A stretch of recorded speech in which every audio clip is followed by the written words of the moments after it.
पीले दांत वाली बहू। रंजना कभी ब्रश नहीं करती थी। उसे कितनी बार उसके माँ बाप ने डांटा, लेकिन उसका कोई असर उस पर होता ही नहीं था, जिस कारण से उसके दांत पीले पीले हो जाते हैं। शादी के बाद अरे बहू, वैसे तो तुझ में कोई कमी नहीं है, पर तेरे दांत इतने पीले कैसे हैं बेटा? कैसे है मतलब? कोई सर्जरी थोड़ी ना कराई है। वो तो क्या नाम, मैं ब्रश नहीं करती थी तो पीले हो गए। अब क्या करूं? आप कहे तो लाल करवा लूं या फिर काले? यार ये क्या है, क्यों माँ से लड़ रही हो? लड़ रही हूँ? अरे मैं लड़ रही हूँ या ये बोल रही है कि दांत पीले हैं, पीले। अरे तपस्या थोड़ी ना की है इन्हें पीले करने के लिए। बकायदा ब्रश नहीं किया है 20 साल तक, तब जाकर। छी, कैसी बात कर रही हो? ये उस वक्त तो पीले नहीं थे जब हम लोग तुम्हें देखने आए थे। अरे तब साफ करवा लिया होगा डेंटिस्ट के पास जाकर। अब देखो कैसे पीले पीले लग रहे हैं। रंजना सास की तरफ गुस्से से देखती है। फिर शुरू हो गई पीले पीले पीले। अरे पीले तो तब भी थे जब मेरे हाथ का रसगुल्ला उड़ा उड़ा कर खा रही थी और बोल रही थी, लड़की नहीं गुणों का खजाना दे रहे भाई साहब आप। खैर, अब वो लोग करते भी तो क्या करते, पीले दांत वाली बहू पल्ले पड़ी थी तो झेलना तो था। एक दिन कीर्तन में रंजना गाना गा रही थी। अरे कमला बहन, माँ का द्वार है, यहाँ तो सब शुद्ध होकर आते हैं, फिर अपनी बहू को ब्रश भी नहीं करवाती तुम। दूर से पीले पीले दांत भक्ति में बाधा उत्पन्न कर रहे हैं। अरे कोई 2 साल के बच्ची थोड़ी ना लेकर आई हूँ मैं बहू बनाकर। अच्छी खासी लड़की है, अरे कैसे करवाऊं ब्रश? ये तो उसे खुद करना चाहिए ना। अब माँ बाप तो इसके जैसे तैसे निपटा दिए, ये नहीं सोचा कि सास कैसे संभालेगी। सास बहू को लेकर घर आ जाती है, लेकिन सोच लेती है कि अब इसे लेकर कहीं नहीं जाएगी। अगले रोज बहू कहती है, अरे क्या हो गया, मंदिर नहीं जाना क्या? कीर्तन का वक्त हो रहा है। मेरी मधुर वाणी से कान्हा जी जागते हैं और सोते हैं। आप तो जानती है ना उनकी भक्ति में कितना मन लगता है मेरा। वो क्या है ना, तबीयत ठीक नहीं लग रही है मेरी, आराम करूंगी मैं। तबीयत ठीक नहीं लग रही? अभी तो मिथुन के गाने पर नाच रही थी आप, और अब बोल रही है कि तबीयत ठीक नहीं लग रही। अरे भक्ति में मन लगा लो सासू माँ, ऊपर जाना है, क्या मुंह दिखाओगी आप? हाँ? सास को बहू की बात पर गुस्सा आ जाता है। मैं क्या मुंह दिखाऊंगी, इसकी चिंता तो ना कर, समझी?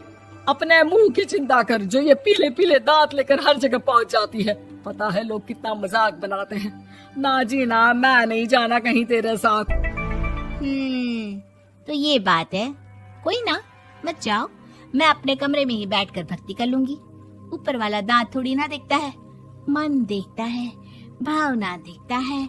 और अरे बस बस, तू सब कुछ दिखा, बस ये सफेद चमकदार दांत ना दिखाना किसी को, है? जा यहाँ से। बहू को सास की बात का कोई फर्क नहीं पड़ता। वो तो जैसी थी वैसी ही रह जाती है।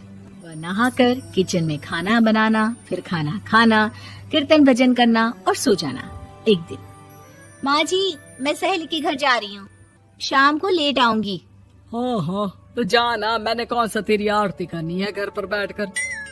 रंजना सहेली के घर जाती है, जहाँ वो पार्टी में जाने की तैयारी कर रही होती है। अरे शिखा, कहाँ जाने की तैयारी कर रही है? मैं गलत वक्त पर आ गई क्या? अरे नहीं यार, उल्टा सही वक्त पर आई है। मैंने ये साड़ी और ज्वेलरी निकाली है यार, शाम को इनके ऑफिस की एक पार्टी में जाना है। बताना कैसा लग रहा है ये सब? नहीं यार, इस ड्रेस के साथ तो वो वाली ज्वेलरी अच्छी लगेगी। हाँ, सही बोल रही है, मैंने ध्यान ही नहीं दिया। वैसे तो हमेशा से मस्त फैशन सेंस रखती है। तो बड़ा जाती होगी ना पति के साथ पार्टी में। रंजना कुछ नहीं बोलती, बस सोचती है कि यार काश ये बात सही हो जाती। पर मैं क्यों नहीं जाती पार्टी में? क्या इन लोगों की कोई पार्टी होती नहीं होगी? घर आती है और रात में पति से सवाल करती है, एक बात बताइए, आप मुझे किसी पार्टी में क्यों नहीं ले जाते? क्या आपके यहाँ ऑफिस में पार्टी नहीं होती? पति बेचारा क्या कहता कि दांत पीले हैं तुम्हारे इसलिए। अरे कोई पार्टी होती नहीं हम लोगों के ऑफिस में, तो कहाँ से लेकर जाऊं? और मार्केट, मॉल, कहीं वीकेंड घूमना, कहीं तो। अरे यार, सारे हफ्ते में एक छुट्टी मिलती है, तो सोचता हूँ कि आराम ही कर लूं। क्यों? रंजना मन मार के रह जाती है। पहले कभी सास के साथ मंदिर जाया करती थी, लेकिन वो भी सास ने ले जाना बंद कर दिया। घर बैठी बैठी रंजना बोर हो जाती है। तभी उसे आइडिया आता है और वो मायके जाने का सोचती है। सासू माँ, 2 दिनों के लिए मम्मी के घर जा रही हूँ। अच्छा अच्छा, ठीक है, आराम से जा। और हाँ, माँ से कुछ अच्छी आदत सीख कर आना कि कैसे शरीर के हर भाग की तरह दांतों की सफाई भी जरूरी होती है, समझी? शुरू हो गई ना आप। वो लोग आपकी तरह नहीं है कि छोटी छोटी बात का बतंगड़ बना दे। उन लोगों के लिए मैं मायने रखती हूँ, ना कि मेरे पीले पीले दांत। रंजना माँ को बिना बताए उन लोगों को सरप्राइज देती है। वो दरवाजे पर पहुँचती है, अंदर देखती है कि घर वाले कहीं जा रहे होते हैं।